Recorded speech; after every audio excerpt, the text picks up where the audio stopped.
guys with a digging stick, you know, dragged behind a donkey or whatever, or the ancestor, an aurich, the ancestor of modern cows, you can't support that many people with that kind of technology. Today, with tractors and fertilizers and much more advanced agricultural technology, you can support more people per hectare. You can produce more food. So the amplitude of these signals, that it goes higher over time, is not a big mystery. That's essentially improvements in agricultural technology. But what sets the periodicity? A couple thousand-year run-up, about 1,000 years at the peak, and then a crash. Then a couple thousand years till it runs up to, you know, roughly another 1,000-year peak, and then a crash, leading up to this third period. That's the issue that I was really fascinated with and I wanted to try and explore. Well, the idea that there had been a Bronze Age soil erosion event was noticed by Plato during the classical Greek soil erosion event. He wrote in one of his dialogues that the rich, soft soil has all run away, leaving the land skin and bone. But in those days, the damage had not taken place.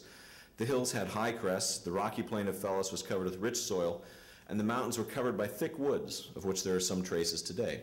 What Plato was recognizing was things like trees standing on pedestals around plowed fields where there would be clear evidence that the land surface had dropped out from under a former surface, that the soil had been eroded. And he essentially argued that the Greek landscape could not support as many people as it had a couple thousand years previously. He got the time scale about right for the Bronze Age soil erosion event, but nobody believed him. The history of America is greatly an agricultural history, and the American colonies, or the British colonies in North America, were set up originally as agricultural colonies. They were set up as investments by London bankers, if I recall, who needed a return on their investment. And the early colonists at Jamestown tried a lot of things to try and make enough money to motivate the British to keep sending them supplies. And the thing that worked was tobacco. Why did tobacco work in the 17th century? The Europeans were just starting to become addicted to it, and the Spanish owned a monopoly on Caribbean tobacco.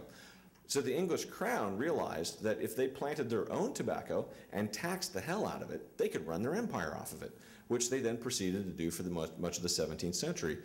A lot of, well, virtually everybody in the southern states, in the southern colonies at that time, were growing tobacco. And 100 years after the Jamestown colony was established, Hartwell, Blair, and Chilton described the state of Virginia with the words that, "So it is at present that tobacco swallows up all other things." Everybody was growing tobacco.